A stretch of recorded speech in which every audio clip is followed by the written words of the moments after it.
for those who want to listen afterwards. All right, well, welcome everyone. My name is Vicki Bush Joseph.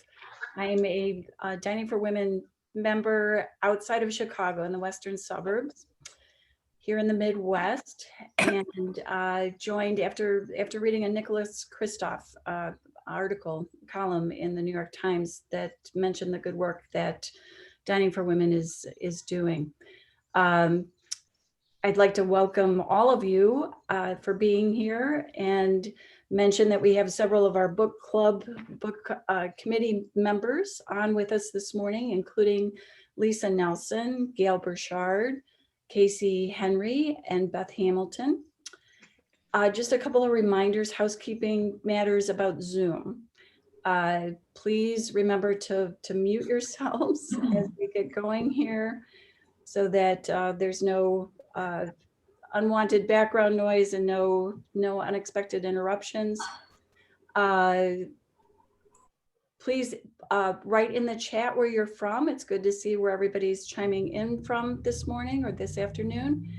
And in the chat is where we will also share links. We'll have our questions for the Q&A and our discussion questions when we get to our breakout sessions. Just a quick reminder for those of you on iPads, to get to chat, you go to the ... the ellipsis up in your upper right corner. That will bring you to your chat.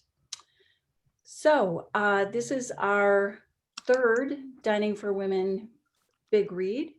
We're so happy to be featuring an author who is near and dear to the hearts of everyone at Dining for Women. Our book today is Love, Norm, written by Dining for Women's very own co-founder, Barb Collins. We are thrilled to have Barb joining us today. Over the next roughly hour, we'll be in a conversation with our author, with Barb. We'll have a Q&A with Barb, and then we'll do breakout groups for a short period of time where we can discuss some questions that we put together, some questions as suggestions for you. Feel free to follow those or come up with your own discussion. But please stick around for our wrap up at the end. You do not have to report out, no worries there. But we want you to stick around for our announcements at the end, and because we're going to do a book giveaway for our next book, which will be, our discussion will be on February 3rd, and the book will be Monique and the Mango Rains. So please stick around to the end for the book giveaway. You must be present to win. All right, so let me introduce Wendy, who's going to interview Barb for us. Wendy Fradlin is Communications and Membership Director for Dining for Women. She has been on staff with the organization for more than 6 years, and she also served as co-chapter leader of the South Carolina Greenville 1 chapter. She has spent her entire career working in the communications field and has a degree in journalism. Barb Collins is a graduate of the University of Minnesota with a degree in gerontology. She has devoted her career to the nonprofit sector, first opening the doors of Warm Hearth Village in Blacksburg, Virginia, then honing experience in alumni relations and resource development at William Mitchell College of Law and St. Norbert College in Green Bay. Then she discovered her passion for infusing innovation into nonprofit mission impact strategies and for shaping thriving and sustainable organizations. In 1989, a life-altering trip to Tanzania lit a flame for investing in the futures of the remarkable women she met. Returning home, she realized there was no easy way to reach back across the ocean and get money into the hands of the women. That changed on January 21, 2003, at the very first chapter meeting of Dining for Women, when, in a moment of strategic serendipity, Barb's passion and experience merged, giving oxygen to that flame. Since the first chapter meeting in 2003, Barb has devoted her life to nurturing the Dining for Women grassroots movement that multiplies the power of an individual to lead transformational social change. Barb believes that Dining for Women's simple model, which nurtures community and democratizes philanthropy, is resonating in a world calling for change. Barb, Wendy. Thank you so much, Vicki. And thank you, Barb, for doing this.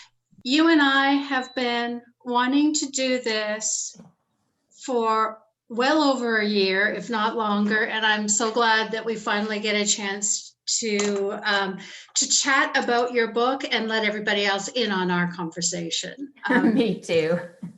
So, Barb, this is the first time you got into writing and publishing a book. Did you ever, before this, see yourself as an author or writing a book? I did. Oh, I didn't know that. I've been trying to write a book for about 20 years. My dad knew that, and when he asked me to finish this book, he said, maybe you need to write yours first. And I said, no, Dad, mine can wait. So after reading the book, I feel so exposed. Like I put my stuff out there, and you all know things about me. So you know about my surgeries and that struggle. And my book is actually based on a TED Talk I just gave about finding joy and happiness through helping other people. And so I wanted to interview about 100 people and figure out how when they faced big challenges in life, how they work through that back to joy and living with that, to just try to help people. So that is what I always wanted to do.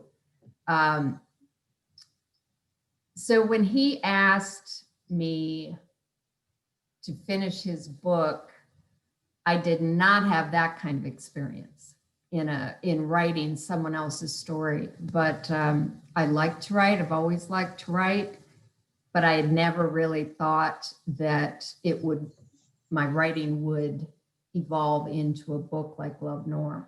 So that I did not know.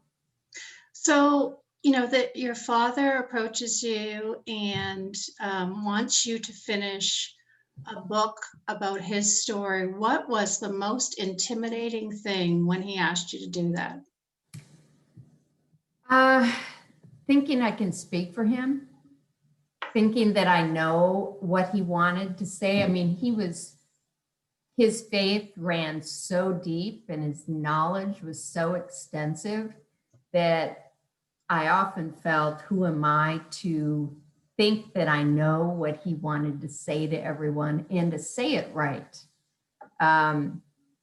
So there was even some times where I'd send a chapter to someone significant in his life, and then I would not hear anything back for like a week or two. And so it's always just not knowing if my words are sane, because I changed his message from, a lot of people thought it was about higher education and his role as a president of a college. And I changed that into a bigger world mission.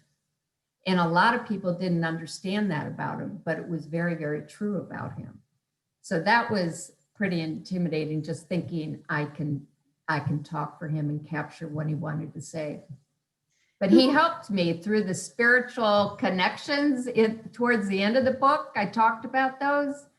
At my dark moments of I'm overwhelmed and I can't do this, there would come a sign like a flock of cardinals or a hawk following me on my walk. And I just always felt his presence, that I was on the right track. And why was it so important to your father to finish this book? It really kind of inspired him in that last 9 months of his life, and he really felt an urgency, didn't he? And this we would record our interviews, and after we were done, he would say, "Oh, I feel much better now." Honestly, it was like his best medicine. He was always so humble, and honestly, he was humble almost to a fault. We as kids want to just shake him and say, what's your opinion? You know, what should we do? But he always let us try to figure that out. But no matter where he went in the world, he always looked for unity, and he saw people were craving peace and equality and just wanting to spread love. So he brought the best out of people that he met in the culture of organizations he was a part of.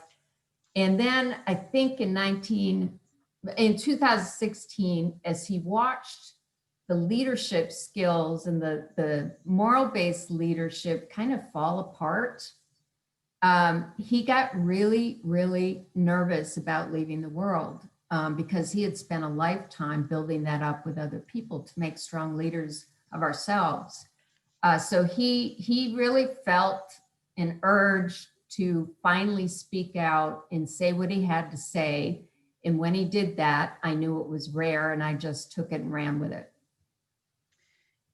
What do you think is the biggest thing that you learned about your father during that last 9 months of his life as you were doing these interviews and writing the book?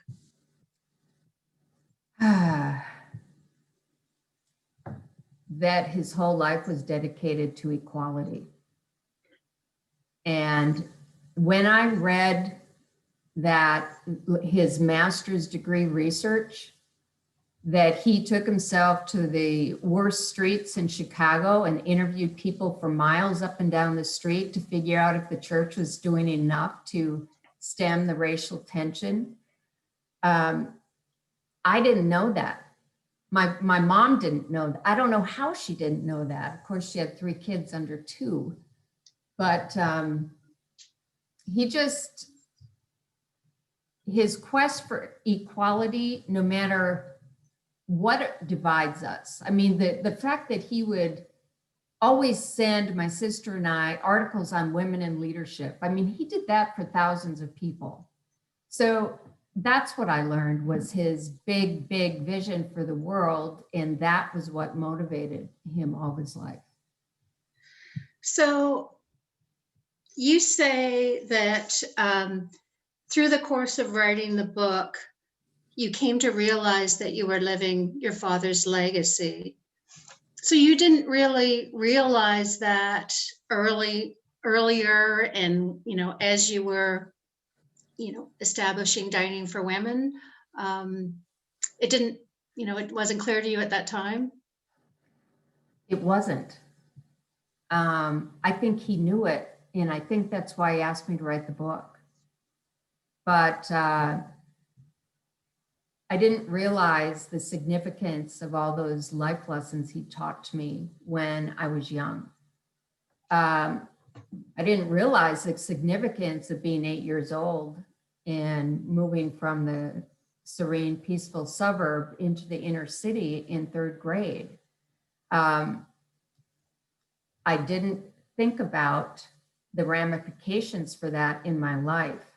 And when my brother and sister chimed in on some of these life lessons they gave us as children, then we're all like, this is how we got to be who we are. And we hadn't really put that together. The life lessons of helping people, showing up where the problem is, not being afraid to question and change rules. It made me fiercely independent and a social activist. And it kind of snuck up on me, like it wasn't a decision. It was almost like I was just born and raised to live like this. So it just helped me understand how I got to where I am. And a large part of it is because of my father. You also write in the book about the trip that you took to Tanzania with your family when your parents were working over there. Tell us a little bit more about how that trip and that experience influenced you and really set you on the path to Dining for Women. Yeah, that was quite a trip. We stayed in a Lutheran hostel, and the housekeepers we fell in love with the housekeepers, and they invited us, my daughters, to their homes. So we saw that they cooked over their open fires. I saw that they had no mailboxes. We went to visit the public school, and I saw that those kids were learning the same math and they were better behaved. They were so excited to have us with them. And I came home thinking that I knew very little, because I wanted to be like those women that we had met that were so strong and leading their families and their communities and educating their children. And I came home knowing that I couldn't communicate or get money into their hands. So that after I came home, it was about 5 years, I think, before Marcia invited me to that first meeting. So it was really significant in my understanding of the power of a woman globally. So your father talked a lot about different life lessons. Your book is full of life lessons. Really, this was intended originally as a book of life lessons for his grandchildren, correct? Which one do you think is your favorite, or which one do you think is most relevant to the work of Dining for Women today? My favorite is always going to be What Good is a Half-Baked Potato? Never stop learning. You got a little soft there, Barb. Oh, sorry. Here. My favorite is What Good is a Half-Baked Potato? Because my dad always said, if you're not capable of change by when you're 40, then you're not going to be capable of change for the rest of your life. So being open to change was really huge for him, and being open-minded. Now, the most relevant for Dining for Women, I believe, is lesson number 21. And that is, solutions are discovered when people take ownership of the process, and a leader plants the seeds and stirs the pot. And building collaboration into our organization that is filled with strong, very expert leaders in our members and our volunteers, and building collaborative decision-making into the largest giving circle of the world is not easy. And yet, that is our strength. So when we get everyone's opinion and our best ideas bubble up from that, that to me is the beauty of Dining for Women. And that is life lesson number 21. And, you know, as we move forward with our new strategic plan, and really wanting to, you know, one of our key focuses is community building. And it's, you know, it's not just about recognizing the leaders and the women here. Right. Talk about how we really want to recognize, as you saw in Tanzania, the strong women and the innovations happening all around the world. This is something that is key, and I think we've fallen down a little on this. It's not that those stories and the evidence is not there. We know women and girls, 2 million lives changed, but it has been very hard to communicate and bring those stories out on a basis that we find inspiration every day. Because what those women and girls are doing, they are spreading in their communities, and they're making change long after Dining for Women's grant is gone. So somehow we need to involve their voices more in our planning, our collaboration, our strategy, just in inspiring each other. And I think I got a little off your topic, but I feel really strongly that we need to build that better bond. Because I really, you know how we last 5, 10, 15 years, some of us have been here since the first night 18 years ago, you know, and so have a lot of these women and girls that we have not been able to meet.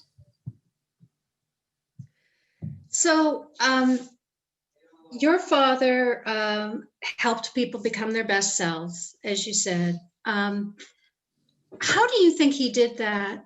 And how can each of us do that every day in our own lives? You know, for him, he lived the golden rule. And then he helped others. He had a way of seeing inside someone and just saying, oh, they'd be really good here or doing this. I mean, he actually has let go a lot of people because they weren't in the position that took advantage of their skills, their own calling. So he would just keep encouraging us to make sure that we are following our own calling, defined by the values every day and everywhere we go. And he would tell us to live to serve. Any specific message he might have specifically for Dining for Women right now, or for our members? I think he would tell us that we need to be resilient, and it's never been more important than what we're doing right now, because we can't let it slip back, and there's more people that need our help. And those women and girls that have no support systems or safety or social network are the future of a unified world. So I think he would tell us to not let our bobber get down and to don't just stand there and do something like he always told me. So I have one last question for Barb, and then we're going to open it up for Q&A. So for all of you to ask the questions that you've been sitting there saying, why doesn't she ask this? So if, while I ask Barb my last question, and she responds, if you would like to put your questions in the chat, that would be great. And we'll spend a little time with that. Barb, I'd like you to share with everyone now.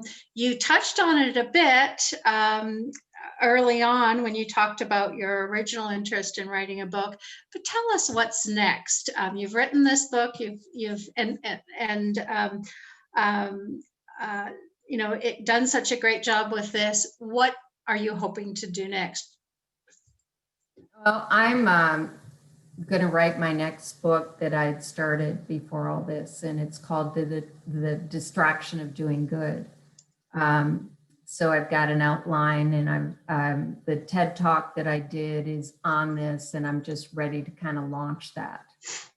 So I'm still on the board of Dining for Women. I will always be devoted to Dining for Women. I will not leave Dining for Women, but I do have a life outside Dining for Women as well. That's very exciting. I'm sure we're all going to look forward to that. And so I'd like to open it up for some questions from all of you. And I'll try to keep up with them in the chat. Our first question is from, I know, your dear friend and our board member, Cynthia Radford. She says, on page 82, you talk about the sword of decency, that democracy must be guarded at all times by alert, thinking citizens like you and me. The challenge today is to pick up the sword of decency and determination to fight for the good and noble things of life, to strike out in a venture aimed at harmonizing the world. What do you think Norm would advise thinking citizens to do at this difficult moment? You're talking about the sword of decency on this his paper on that, Cynthia?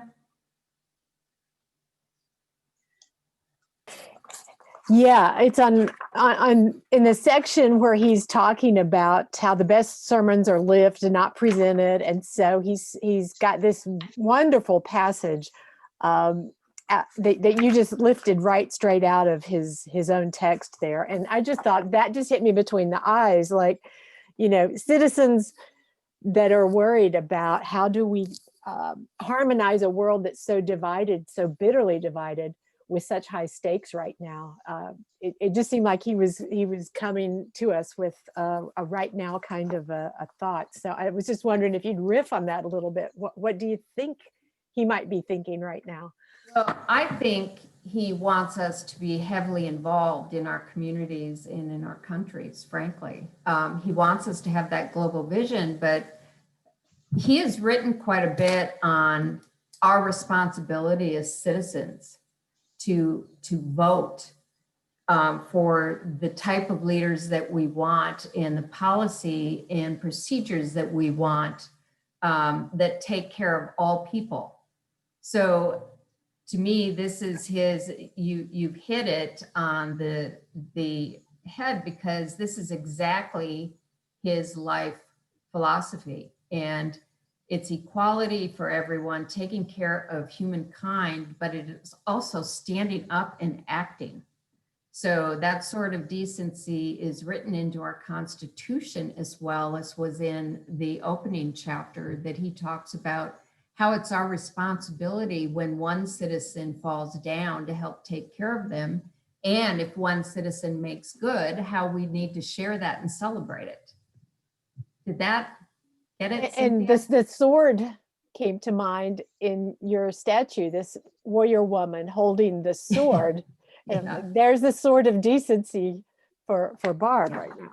He's telling us to stand up and be leaders about it. Be fearless leaders. Thank you, Cynthia and Barb.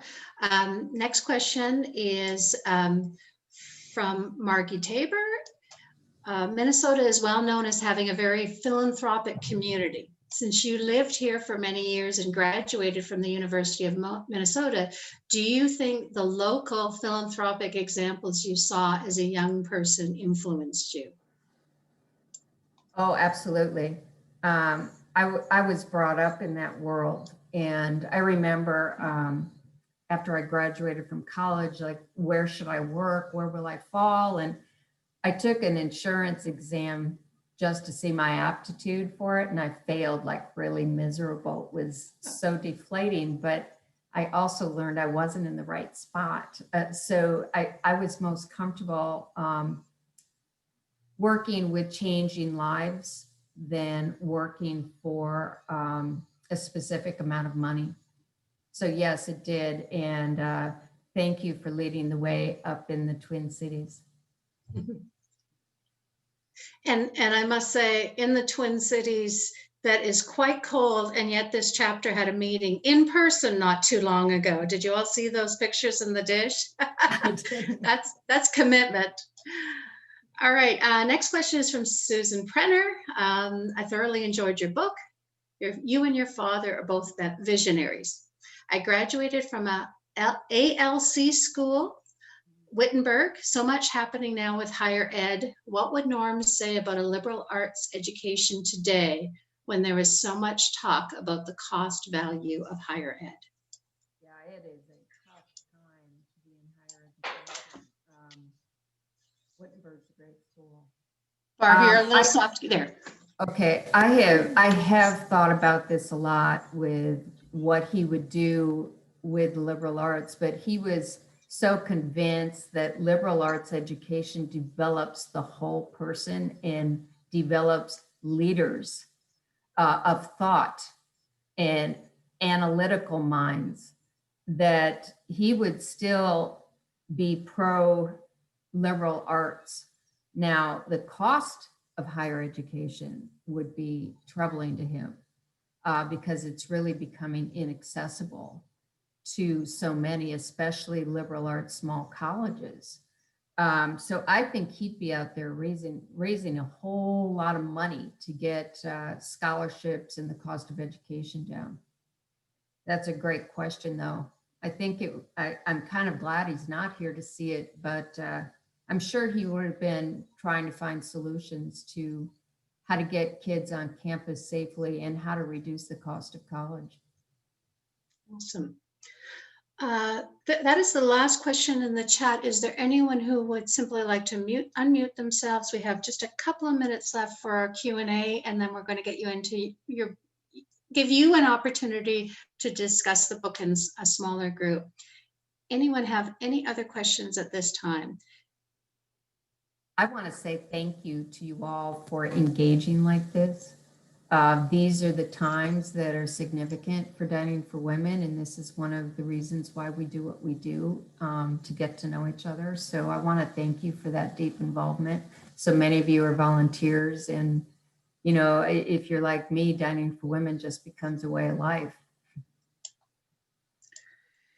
There was one question if I can share the link to your TED Talk. And yes, I will put that in the chat while you all are in your breakout groups. Yeah. Barb also did a, go ahead, Barb. It's not available yet, Oh, but, okay. but it should be soon. Great. Thank you for clarifying that.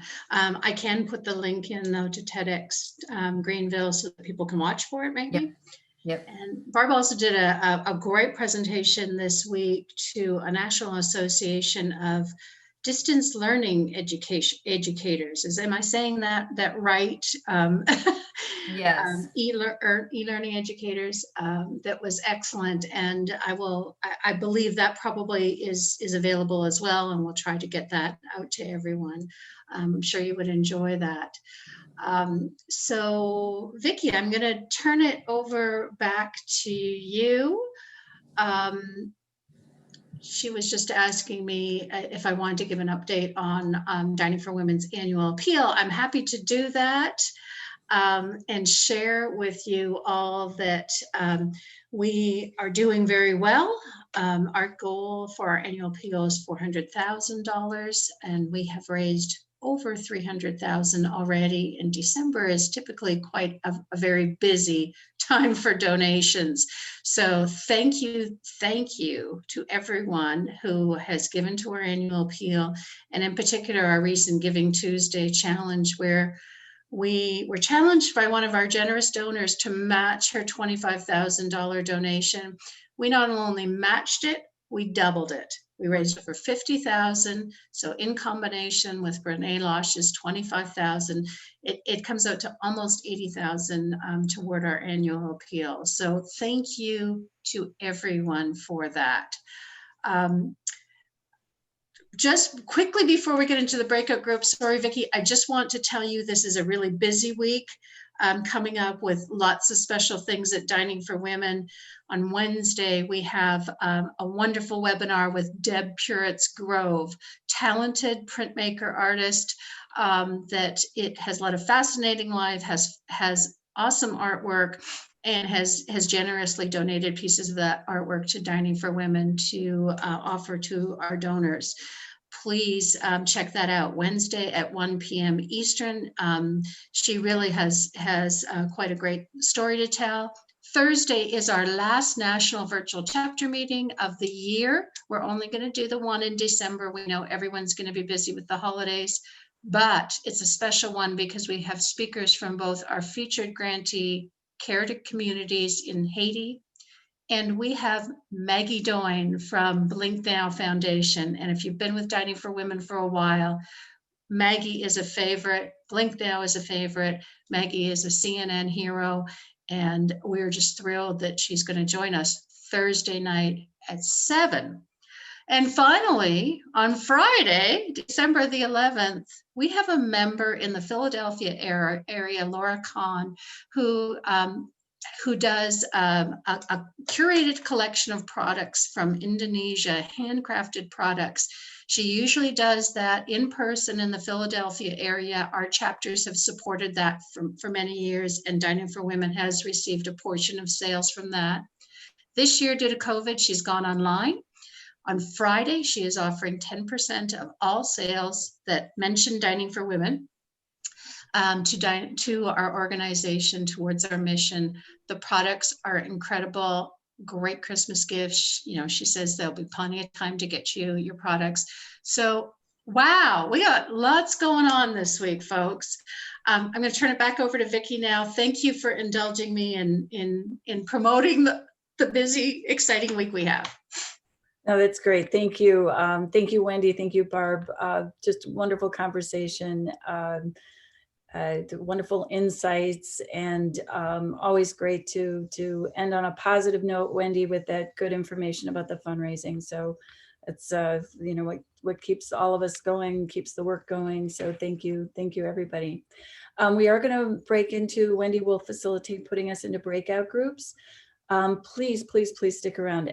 I've only done this once before, but so much fun to be in a smaller group to discuss with fellow members who you will get to meet, and like-minded women from all over the country. So stick around, and then you can be part of that book drawing for the end too. So Wendy's going to put oh, there they are. The questions are actually in the chat, but let me read them for you quickly as we get put into our groups so you can think about those.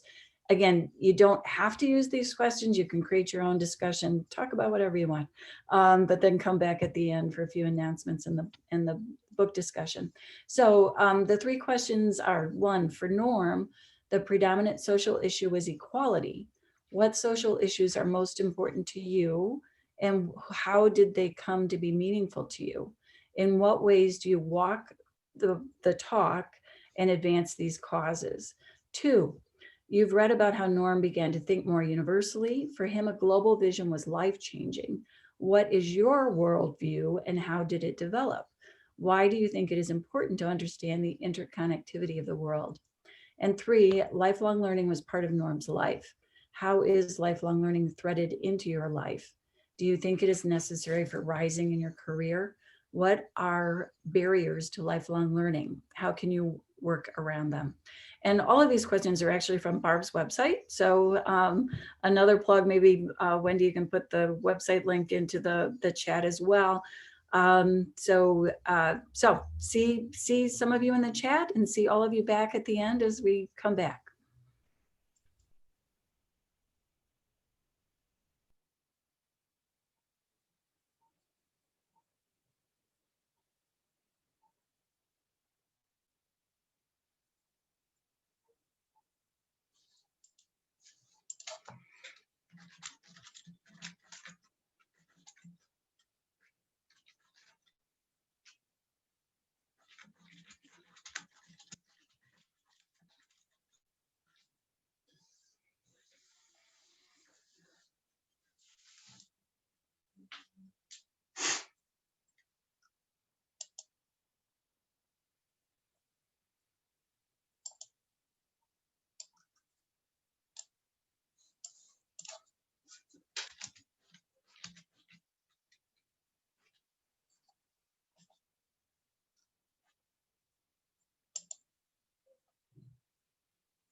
Are you in the middle of the breakout rooms? Yeah, I'll assign you to a breakout if that's okay. Yeah, sure. I mean, I just completely forgot. I was involved in something else. No worries, Gail, at all. I recorded it, so you'll be able to listen to it afterwards. Okay, let me just get you into a breakout.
They're in breakout groups right now.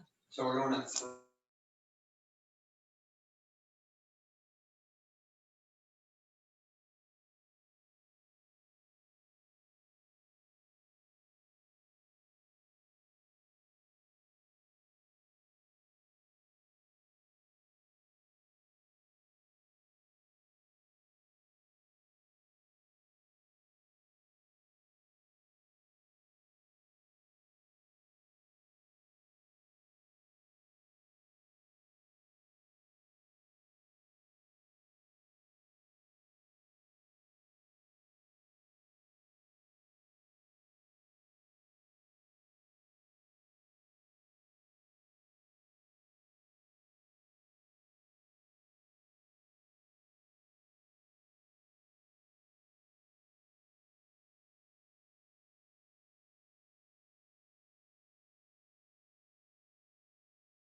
All right, are we all back?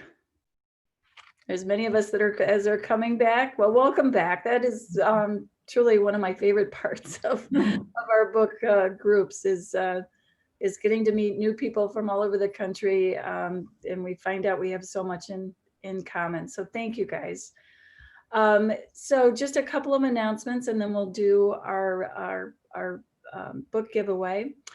So our next book is Monique and the Mango Rains by Chris Holloway. We'll discuss that book on February 3rd. And then the following the following book will be in April. It's In the Time of the Butterflies by Julia Alvarez. The tentative date for that discussion is April 7th, but stay tuned. One of our committee members is actually in conversation with Julia's people. We might have the author be able to visit with us in April. So stay tuned. It's tentatively scheduled for April 7th, but we're trying to confirm that with Julia. And if we need to change it, that information will be on the website. So the book club committee is planning additional book selections and events for 2021 and beyond. The meeting dates are posted on upcoming events or the book club pages under the Join Us tab on the Dining for Women website. And then the last thing in terms of announcements is just to encourage all of you, if you're not already part of Goodreads, to sign up for the Goodreads Dining for Women group, because there's a lot of we can continue this discussion. We can talk about other groups, other books. There's a lot of good suggestions on there for things to read. If you're looking for new material to add to your piles, as we were joking in my small group of the piles that are threatening to fall down on us all throughout our houses, and that we thought we were going to get to through this pandemic time and maybe haven't quite gotten to. All right, well, thank you guys. Wendy, you want to put our prize wheel?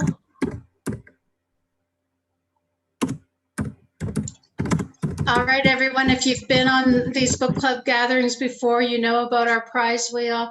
We are going to give away 3 copies of Monique and the Mango Rains, which is our next big read. It is about a woman who actually followed a midwife around for 2 years, I believe, in Mali. So let's have some fun. As Vicki said, you have to be here. So if someone isn't here, we'll spin again, and here we go.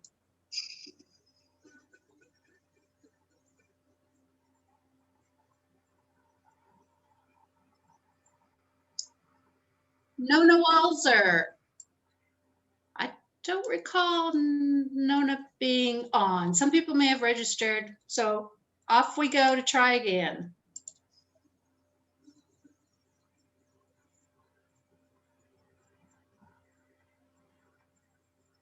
Sherry here. Oh, this is memories of the last time when it took us a while to get a winner, but we're going to keep on and just see who we can get.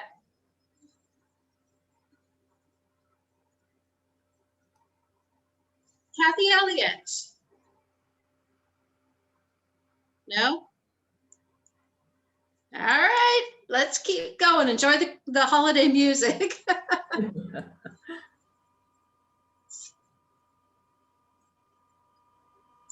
Regula, she was on, I know. Are you still on, Regula? Yes, I'm on. Yeah. Great, thank you. Way to go. All right, I'll be sending you that copy. Thank you so much. You're welcome.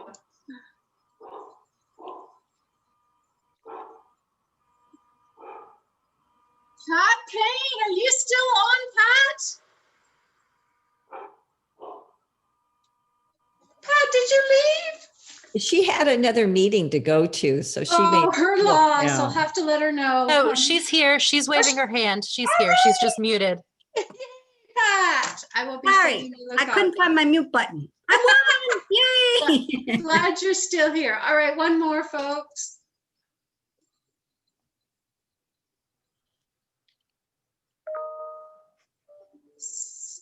I'm thinking that's probably someone named Holly.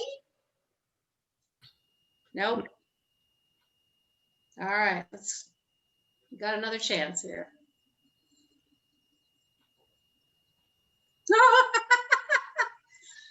Well, I know Casey's here, and don't you Yay. dare try to get out of this. I was going to say, I don't feel like this is fair since I'm on the book club. So give it one more spin and let it go to somebody else. Are you sure? I'm positive, but I feel All right. very honored to have won. All right, well, give it another try.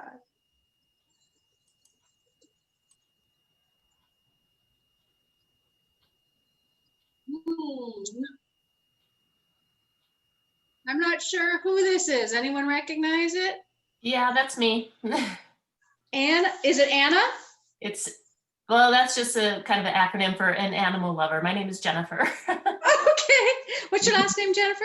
Ambrosio. Awesome. I will be sending the third copy out to you. Thank you. Thank you very much. Everybody for your patience with this prize wheel. All right. Well, thank you everybody for joining us today. This was so much fun. So wonderful to see everybody. I know some of you do have to go on to another meeting, but thank you to Barb. Thank you, Wendy. So wonderful to see everybody. I wish everybody safe and happy holidays, and look forward to seeing everybody on the next discussion on February 3rd. Take care. Thanks, Vicki, for your help. Hi, everyone. Bye, everybody. Take care, you all.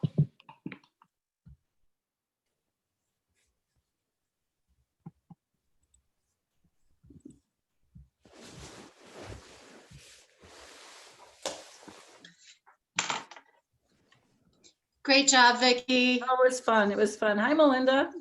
Hi. Nice to see you. I saw Regula too. So I know. Melinda and Regula and I were on the Bhutan trip. So yeah. I was Awesome. going to send a little chat to my Bhutan buddies. And happy belated birthday again. Thank you. Yes. Happy belated birthday, Vicki. No, thanks. Strange times, but we're making the best of it. So, and things like this, just, it's one of the advantages of learning Zoom, of, being able to connect. And I know you guys are on the board. So one of the things that came up in our small group discussion was diversity and recruiting younger members. So we were saying maybe during this time of Zooming and everything, it might be a good opportunity after the holidays to do some kind of workshop or some brainstorming about how to recruit younger members. So Absolutely. We have certainly big plans as soon as we launch our new name, and then we will have everything in place to begin marketing Dining for Women to a much broader audience. awesome. And then, we should talk again about starting a Chicago chapter. So yeah, I'd love to talk with you about maybe, if you'd be interested in helping us with some growth in the Chicago area. Yeah, I have reached out to some people. Unfortunately, they weren't on the call this morning, but it's, as strange as everything is, the people are overstretched with stuff, and it is the holiday season. So yeah, and I also talk to a lot of people that just say, I'm having trouble getting myself motivated to, it's a challenge. But one good thing is that we put all the recordings up on the upcoming events page. There's a button right at the top for past recordings of past events. So even if people want to watch one of our national virtual chapter meetings and get an idea of what we're all about, it's a great way. And we'll be continuing with those national meetings in the new year. I'm not sure whether we'll keep doing them twice a month or just once. It will be twice a month with the time zone issue, but. And in terms of the time, I do feel a little like flyover country here. So, we get an East Coast time, we get a West Coast time, but there's really, it tends to work. I can do either one. I know it's not ideal, but it might be nice to have one that was geared for Midwest. Yeah, I know. And that's why the Saturday idea actually is not a bad one. I know of some other organizations, national organizations, that's when they've chosen to have their national webinars. And I know that's what we've decided to do for our International Women's Day / big name reveal. It'll be Saturday, March the 6th.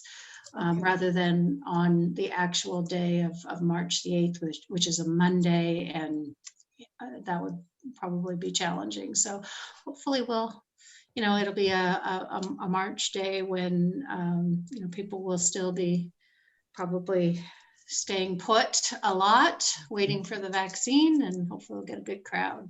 Sounds good. I'm lucky with all the East Coast times because I'm such an early bird that having 3 hours early works really well for me. Works well for you. Well, Yeah. it's funny because with our advocacy meetings, we moved to having one 7 o'clock meeting, and then the next day we have a 10 p.m. Eastern time meeting, so that it would be 7 Western. And yet we get all these West Coast people attending the 7 p.m. Eastern. We're looking at them going, okay, but I thought you wanted them. So it really depends on what works for anybody, any day of the week, any week of the month. I mean, just whatever works. Well, it's also, sometimes easier for some of us who are retired to do that late afternoon versus evening. That is the only time I have with my family. Right. It's my husband, and we've got one of our adult kids living at home right now. So I don't want a 7 o'clock call or Zoom meeting, because we sit down for dinner at 7 p.m. Yeah, and absolutely. I don't miss out on that when I'm not having connections with real live people, except for that, Yeah. It's so you got to have that for sure. So, well, thank you, Vicki. No, it's my and pleasure. long time no see, Melinda. No. You and I have been hanging out a lot. Vicki, I love the color of paint in your room. So funny, because I came this close to repainting it as I started to do Zoom meetings.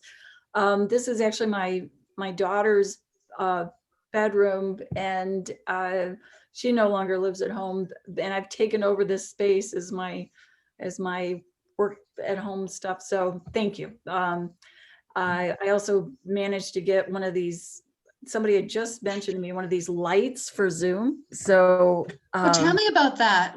So it's this ring light thing. See, it does make a difference.